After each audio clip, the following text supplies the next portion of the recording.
రోషయ్య గారి దగ్గర ఉన్నాము.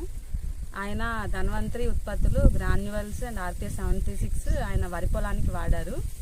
అది వాడిన తర్వాత ఎలా ఉందో వారి అనుభవం వారి మాటల్లోనే తెలుసుకున్నాము. రోజు ఈ ఉత్పత్తులు వాడిన తర్వాత ఎలా ఉందో ఒకసారి వివరించారు.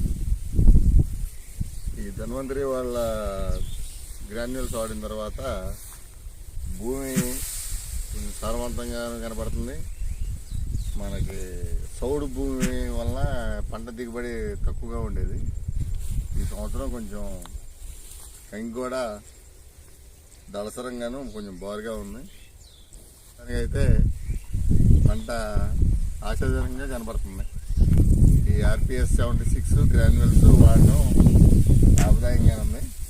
కొంత రసాయన ధన్వంతరి వాళ్ళవి ఈ ఉత్పత్తులు ఎకరానికి ఎన్ని వాడారు, ఏమేమి ప్రొడక్ట్స్ వాడారు ఒకసారి మా రైతులకు చెప్తారా? మొదటి దఫాగా ఎరువులతో పాటు డిఏపితో పాటు 5 కిలోలు గ్రాన్యువల్స్ వాడాను.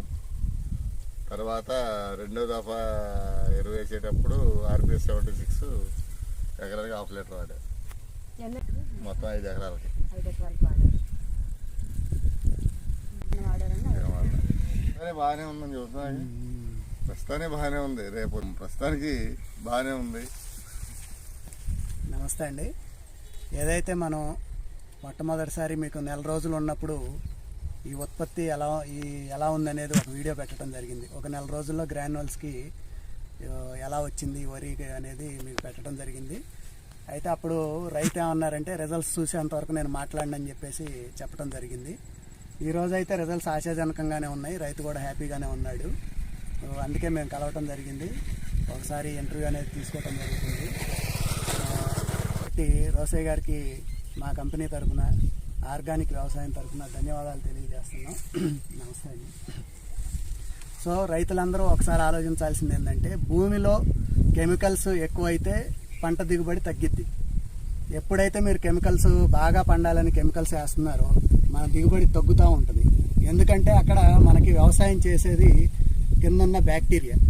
ఈ బ్యాక్టీరియా ఎప్పుడైతే తగ్గిందో వ్యవసాయానికి మీ పెట్టుబడి ఎక్కువ అవుతూ ఉంటుంది. Thank you. ఆర్పిఎస్ 76 5 కేజీల గ్రాన్యువల్స్ ఎకరానికి 5 కేజీల చొప్పున వాడుకోవాలి. బలం కట్టల్లో కలిపి చల్లుకోవచ్చు. మీకు స్క్రీన్ మీద కనిపిస్తున్నటువంటి నెంబర్కి ఫోన్ చేసి ఆర్డర్ చేసుకోగలరు.